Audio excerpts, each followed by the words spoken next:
तो दोस्तों, आज इस वीडियो में हम देखेंगे आज के इम्पोर्टेंट मार्केट अपडेट्स और इसके साथ हम म्यूचुअल फंड और इंश्योरेंस कंपनीज का जो दिसंबर डेटा है उसके बारे में एक ब्रीफ डिस्कशन आगे करने वाले हैं। और आखिरकार हम देखेंगे टीसीएस के Q3 रिजल्ट को, तो वीडियो को एंड तक ज़रूर देखिएगा। और इन केस अगर आपने चैनल को अभी तक सब्सक्राइब नहीं किया तो जल्दी से इसे सब्सक्राइब कर लें, क्योंकि डेली हम आपके साथ ऐसे मार्केट के कई सारे अपडेट्स आगे शेयर करने वाले हैं। तो चलिए हम इस वीडियो को यहीं पे शुरू करते हैं। सबसे पहले अगर हम निफ्टी के चार्ट को देखें तो आज ये अपने रिकॉर्ड लेवल्स पे यहाँ पे 14,347 पे हमें क्लोज होता हुआ दिखाई दे रहा है, क्योंकि ये अपने ओवरबॉट जोन पे चल रहा है। तो इसमें कभी भी आपको एक मार्जिनल प्रॉफिट बुकिंग आगे दिखाई दे सकती है। इन केस जो लोग यहाँ पे प्रॉफिट पार्शियली बुक करना चाहते हैं उनके लिए यहाँ पे पहले 9 डेज के एवरेज के ऊपर यहाँ पे एक सपोर्ट हमें यहाँ पे दिखाई दे सकता है, और ये लेवल है 14,089 का लेवल। जब जब यहाँ पे मार्केट प्रोग्रेस करता रहेगा तो आपको इस लेवल पे एक डायनामिकली चेंज हर दिन यहाँ पे देखने को मिल जाएगा। तो आप यहाँ पे किसी भी पोर्टल में जाके 9 डे के ईएमए के ऊपर अपना पहला स्टॉप लॉस जाके प्लेस कर सकते हैं। इन केस अगर कोई बड़ी सी करेक्शन आती है तो आप यहाँ पे 20 डे के ईएमए के ऊपर अपना अगला स्टॉप लॉस यहाँ पे प्लेस कर सकते हैं, और उस केस में आपको थोड़ी सी और यहाँ पे प्रॉफिट बुक करने के बारे में यहाँ पे सोचना है। और ये लेवल हमें 13,843 के करीब यहाँ पे देखने को मिल जाता है।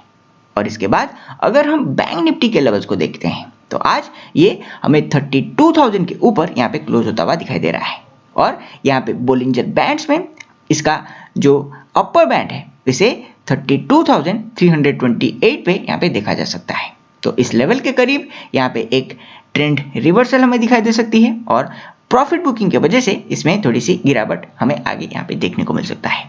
और उस केस में आप यहाँ पे इसके जो मीडियन लाइन है जिसे करंटली हम 30,920 के करीब देख सकते हैं, उस लेवल तक आपको इसमें एक प्रॉफिट बुकिंग यहाँ पे देखने को मिल सकता है। तो जिन लोगों के पास यहाँ पे इसके ऑप्शंस हैं वो लोग अकॉर्डिंगली अपना ट्रेड आगे प्लान कर सकते हैं, क्योंकि यहाँ पे अगर कोई प्रॉफिट बुकिंग आती है तो आपको यहाँ पे कॉल्स को शॉर्ट करने में काफ़ी प्रॉफिट यहाँ पे दिखाई दे सकता है, क्योंकि करंटली इसका पुट कॉल रेशियो काफ़ी ऊपर है। तो आगे यहाँ पे एक प्रॉफिट बुकिंग आने की पूरी उम्मीद यहाँ पे जताई जा सकती है। और इसके बाद अगर हम यहाँ पे सेंसेक्स का आज का हाल देखते हैं तो आज सेंसेक्स हमें 1.43% के अपसाइड के साथ यहाँ पे अपने रिकॉर्ड लेवल्स पे यहाँ पे क्लोज होता हुआ दिखाई दे रहा है। और इसका जो मेन कंट्रीब्यूटर्स हैं उनमें हम इन्फोसिस को सबसे ऊपर देख सकते हैं। आज इसमें 49 रुपीज़ का रैली होने की वजह से हम सेंसेक्स में अराउंड 167 पॉइंट का एक अपसाइड यहाँ पे देख सकते हैं, और टीसीएस के वजह से हमें यहाँ पे सेंसेक्स 84 पॉइंट्स यहाँ पे ऊपर यहाँ पे ट्रेड होता हुआ आज दिखाई दिया। रिलायंस के वजह से हम सेंसेक्स को 65 पॉइंट्स, एचडीएफसी बैंक की वजह से 57 पॉइंट्स, मारुति सुजुकी की वजह से 54 पॉइंट्स और एलएनटी की वजह से हम 37 पॉइंट्स यहाँ पे सेंसेक्स को ऊपर ट्रेड होता हुआ देख सकते हैं। और आखिरकार यहाँ पे टेक महिंद्रा के रैली की वजह से हमें सेंसेक्स में यहाँ पे 31 पॉइंट्स का एक ग्रोथ यहाँ पे आज देखने को मिल जाता है।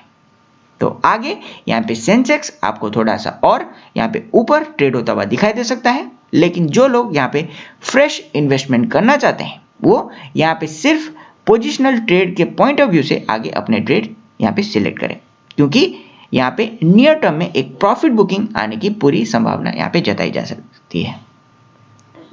तो जिन लोगों को यहाँ पे मेरे टीम की मदद से अपने लिए एक मॉडल पोर्टफोलियो क्रिएट करना है और मेरे पोटेंशियल मल्टी बैगर्स और स्विंग ट्रेड्स के बारे में जानना है, तो हमारा चैनल का जो मेंबरशिप प्लान है वो करेंटली एक्टिव है, जिसे आप नीचे यहाँ पे मेरे टेलीग्राम प्रोफाइल लिंक पे जाके पता कर सकते हैं, और ये लिंक है t.me/balram महाराणा। और आगे अगर हम आज के इम्पोर्टेंट सेक्टर्स के ऊपर देखते हैं तो आज यहाँ पे बोथ ऑटो और आईटी सेक्टर में हमें एक सिग्निफिकेंट रैली यहाँ पे दिखाई दे रहा है, क्योंकि आज एंटायर ऑटो सेक्टर ऊपर था। तो आज हम मारुति सुजुकी के केस में अराउंड 5.8% के करीब एक अपसाइड को यहाँ पे क्लियरली देख सकते हैं। आज एमआरएफ में अराउंड 4.7% का एक अपसाइड को देखा गया, जबकि Balkrishna industries, Eicher motor, hero Motors और M&M यानी महिंद्रा एंड महिंद्रा के केस में हम मोर देन 3% का एक अपसाइड यहाँ पे आज देख सकते हैं। और IT सेक्टर में हम सबसे ज़्यादा आज यहाँ पे टेक महिंद्रा में एक सबसे बड़ी रैली को देख सकते हैं। आज ये हमें 5.35% के रैली के साथ यहाँ पे अपने रिकॉर्ड लेवल्स पे यहाँ पे क्लोज होता हुआ दिखाई दिया। और इसके बाद यहाँ पे LTI यानी लार्सन एंड टुब्रो इन्फोटेक को देखा जा सकता है, जिसने आज फिर से 4100 के ऊपर अपना हाई फॉर्म करने के बाद इसके जस्ट नीचे यहाँ पे अपना क्लोजिंग दिया हुआ है। तो इसमें एक प्रॉफिट बुकिंग पेंडिंग है, तो इसमें आप कोई भी अपना फ्रेश इन्वेस्टमेंट करने से अवॉइड कर सकते हैं। आज यहाँ पे विप्रो में एक रिकॉर्ड रैली को देखा गया और ये आज हमें 432 के लेवल्स पे यहाँ पे अपना हाई फॉर्म करता हुआ दिखाई दे रहा है। इन्फोसिस आज यहाँ पे 1300 को पहली बार क्रॉस किया और इसे करंटली 1311 के लेवल्स पे यहाँ पे क्लोज होता हुआ देखा जा सकता है। और वैसे यहाँ पे HCL, माइंट्री और TCS को भी अपने रिकॉर्ड लेवल्स पे आज यहाँ पे क्लोजिंग देता हुआ हम देख सकते हैं, क्योंकि आज यहाँ पे TCS का जो Q3 रिजल्ट था वो अनाउंस हुआ है और इसमें एक सिग्निफिकेंट इंप्रूवमेंट को यहाँ पे बोथ क्वार्टर ऑन क्वार्टर और ईयर ऑन ईयर बेसिस पे देखा जा सकता है। तो आगे अनाउंस होने वाले IT कंपनीज के रिजल्ट में भी हमें एक प्रॉफिट यहाँ पे बुक होता हुआ यहाँ पे देखने को मिल सकता है, क्योंकि इसका जो रेवेन्यू ग्रोथ है वो काफ़ी ऊपर यहाँ पे एक्सपेक्ट किया जा रहा है। तो आपको यहाँ पे 13 जनवरी को बोथ इन्फोसिस और विप्रो का जो Q3 रिजल्ट है उसके ऊपर अपना नज़र यहाँ पे बनाए रखना है। और इसके बाद आपको 15 जनवरी को यहाँ पे HCL टेक का यहाँ पे Q3 रिजल्ट देखने को मिल सकता है। तो इन कंपनीज के ऊपर आपको अगले कुछ दिनों तक यहाँ पे अपना नज़र यहाँ पे बनाए रखना है। और फाइनली अगर हम देखते हैं आज के सेक्टर ऑन वॉच जिस लेवल्स पे आपको थोड़ी सी कंसर्न्स यहाँ पे दिखाई देते हैं वो है बैंक निफ्टी। आज बैंक निफ्टी पहली बार 32,000 के लेवल्स को काफ़ी महीनों के बाद यहाँ पे डिक्लेम करता है, जिसकी वजह से आगे इसमें एक प्रॉफिट बुकिंग आने की पूरी संभावना यहाँ पे जताई जा सकती है। आज इसने 32,300 के करीब अपना हाई फॉर्म करने के बाद इसमें थोड़ी सी कंसोलिडेशन को देखा गया और फाइनली इसने 32,084 के लेवल्स पे अपना क्लोजिंग दिया हुआ है। यहाँ पे बंधन बैंक में अराउंड 3.28% का एक अपसाइड को देखा जा सकता है, जबकि HDFC bank, Kotak Mahindra bank में अराउंड 1% के करीब एक अपसाइड हम क्लियरली यहाँ पे देख सकते हैं।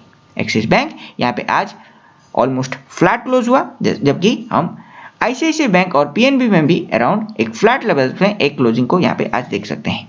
तो यहाँ पे कोटक महिंद्रा बैंक यहाँ पे 2000 के काफ़ी करीब यहाँ पे ट्रेड होने की वजह से इसमें आगे भी आपको एक प्रॉफिट बुकिंग की सिनेरियो दिखाई दे सकती है, तो आप इस बात को आगे ज़रूर ध्यान में रखें। और यहाँ पे HDFC बैंक के केस में भी आपको 1460 के करीब एक प्रॉफिट बुकिंग आगे आपको देखने को मिल सकता है। तो इस लेवल्स को भी आप यहाँ पे ज़रूर ध्यान में रखें। और अगर हम दिसंबर के म्यूचुअल फंड डेटा को यहाँ पे कंसिडर करते हैं तो हमें इस बार भी यहाँ पे म्यूचुअल फंड में नेट फंड में आउटफ्लो इस बार भी देखने को मिल जाता है। नवंबर के अराउंड 13,000 करोड़ का नेट फंड आउटफ्लो को देखते हुए इस बार हम दिसंबर में 13,121 करोड़ का नेट फंड आउटफ्लो को क्लियरली यहाँ पे देख सकते हैं। मार्केट सिर्फ इसी वजह से ऊपर जा रहा है क्योंकि यहाँ पे फॉरेन पोर्टफोलियो इन्वेस्टर्स यानी जो FIIs हैं वो कंटिन्यूसली यहाँ पे मार्केट में अपना फंड इन्फ्यूज कर रहे हैं। तो जब तक यहाँ पे FIIs की ओर से फंड इनफ्लो होता रहेगा तब तक आप यहाँ पे एक पोजिशनल पॉइंट ऑफ व्यू से यहाँ पे स्विंग ट्रेड करते हुए निफ्टी में अपना जो ट्रेड्स है उसे कंटिन्यू रख सकते हैं। और यहाँ पे इसका जो टोटल AUM है उसे मार्जिनली हम 1 लाख करोड़ एक महीने के बेसिस पे हम यहाँ पे ग्रो होता हुआ देख सकते हैं।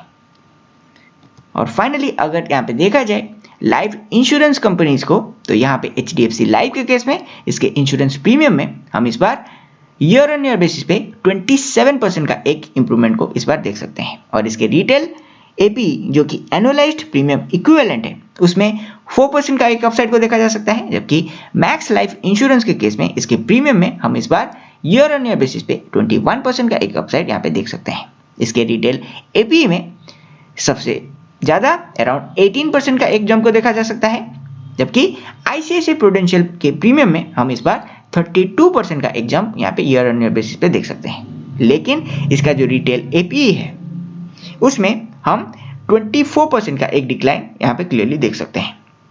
SBI लाइफ के केस में इसके प्रीमियम में 12% का एक जंप यहाँ पे देखा जा सकता है, जबकि APE में हम इस बार 7% का एक मार्जिनल अपसाइड को क्लियरली यहाँ पे देख पा रहे हैं। और लाइफ इंश्योरेंस कॉर्पोरेशन यानी LIC का जो प्रीमियम है उसमें हमें इस बार 15% का एक फॉल देखने को मिला है, जबकि इसके रिटेल APE में हम अराउंड 4% का एक मार्जिनल जंप को यहाँ पे क्लियरली देख सकते हैं। तो आगे आपको HDFC life, max life premium और SBI लाइफ में एक मार्जिनल अपसाइड अगले कुछ दिनों तक यहाँ पे देखने को मिल सकता है। और ICICI प्रूडेंशियल लाइफ इंश्योरेंस में आपको यहाँ पे एक प्रॉफिट बुकिंग यहाँ पे आपको मंडे से देखने को मिल सकती है, क्योंकि इसका जो रिटेल APE है उसमें एक शार्प फॉल को यहाँ पे ईयर ऑन ईयर बेसिस पे देखा जा सकता है। और अगर हम फाइनली देखते हैं TCS के Q3 रिजल्ट को, तो यहाँ पे इसके रेवेन्यू में हम इस बार क्वार्टर ऑन क्वार्टर बेसिस पे अराउंड 4.7% का एक जंप यहाँ पे क्लियरली देख सकते हैं।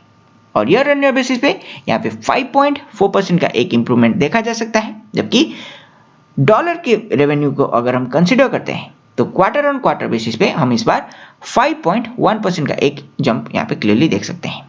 और ईयर ऑन ईयर बेसिस पे इसमें अराउंड 2.1% का एक जंप यहाँ पे देखा जा सकता है। करेंसी रेवेन्यू में यहाँ पे 4.1% का एक जंप को देखा जा रहा है, जबकि ईयर ऑन ईयर बेसिस पे इसमें अराउंड 0.4% का एक इंप्रूवमेंट हम यहाँ पे क्लियरली देख सकते हैं। ऑपरेटिंग प्रॉफिट यहाँ पे हमें 26.6% पे करंटली देखने को मिल जाता है, जबकि नेट मार्जिन को हम इस बार 20.7% पे यहाँ पे क्लियरली देख सकते हैं। कैश फ्लो ऑपरेशन से यहाँ पे 137.4% के मार्जिन से हमें ग्रो होता हुआ दिखाई दे रहा है, जबकि इसका जो क्लाइंट डिमांड है उसे हम इस बार भी मोर देन 100 मिलियन के ऊपर यहाँ पे क्लियरली यहाँ पे देख सकते हैं। यहाँ पे कंपनी में कुछ रिक्रूटमेंट में भी हमें इंप्रूवमेंट देखने को मिल जाता है। इस बार हमें Q3 का जो क्वार्टर है इसमें अराउंड 15,721 एम्प्लॉइज न्यू हायर होते हुए दिखाई दे रहे हैं। और यहाँ पे इसका जो एट्रिशन रेट है, यहाँ की कंपनीज को जो छोड़ने वाले लोग हैं उसमें भी हमें एक गिरावट यहाँ पे देखने को मिल जाता है। ये करंटली हमें 7.6% पे यहाँ पे स्टैंड होता हुआ दिखाई देता है। और आगे अगर हम इसके ग्रोथ समरी को यहाँ पे इंडियन रुपी में यहाँ पे कन्वर्ट करते हैं, तो आपको यहाँ पे Q2 FY21 से लेके Q3 FY21 में इसके रेवेन्यू में यहाँ पे अराउंड 20,000 मिलियन यानी कि अराउंड 2,200 करोड़ का यहाँ पे एक इंप्रूवमेंट देखने को मिल जाएगा। ऑपरेटिंग इनकम में यहाँ पे एक इंक्रीमेंट हम Q3 से लेके Q2 से लेके Q3 के बीच देख सकते हैं। और ईयर ऑन ईयर के बेसिस पे भी हमें यहाँ पे एक सिग्निफिकेंट अपसाइड यहाँ पे देखने को मिल जाता है। हम यहाँ पे नेट इनकम में एक जंप को क्लियरली यहाँ पे देख सकते हैं, जो कि लास्ट ईयर 81,180 मिलियन पे था, वो इस बार यहाँ पे 87,010 मिलियन पे यहाँ पे देखा जा सकता है। और यहाँ पे आप इसके ईयर ऑन ईयर ग्रोथ को क्लियरली देख सकते हैं, जिसे हम इसके ऑपरेटिंग मार्जिन में अराउंड 25% से लेके 26.6% तक यहाँ पे इसे ग्रो होता हुआ देख सकते हैं। नेट मार्जिन को यहाँ पे ऑलमोस्ट फ्लैट इस लेवल पे मेंटेन होता हुआ देखा जा सकता है, जो कि लास्ट ईयर हमें 20.4% पे दिखाई दे रहा था, वो इस बार हमें अराउंड 20.7% पे यहाँ पे दिखाई दे रहा है। और अगर हम Q2 के मुकाबले इसे कंपेयर करते हैं तो इसमें हम एक मार्जिनल फॉल को यहाँ पे क्लियरली देख सकते हैं। तो इस वजह से आगे इस लेवल पे आपको एक प्रॉफिट बुकिंग स्टॉक में देखने को मिल सकता है। तो इसमें कोई भी फ्रेश इन्वेस्टमेंट करने से पहले आपको इस बात को कंसिडर जरूर करना है। तो इसी के साथ हम इस वीडियो को यहीं पे एंड करते हैं। अगर वीडियो अच्छा लगे तो इसे जल्दी से लाइक कर दीजिए, और इन केस आपने अभी तक हमारे टेलीग्राम चैनल को ज्वाइन नहीं किया तो नीचे आपको हमारा टेलीग्राम चैनल का लिंक यहाँ पे देखने को मिल जाएगा। वहाँ से आप हर दिन यहाँ पे रियल टाइम अपडेट्स मार्केट के ऊपर यहाँ पे हासिल कर सकते हैं। तो तब तक मैं मिलूंगा आपको अगले वीडियो में, and finally thanks for watching.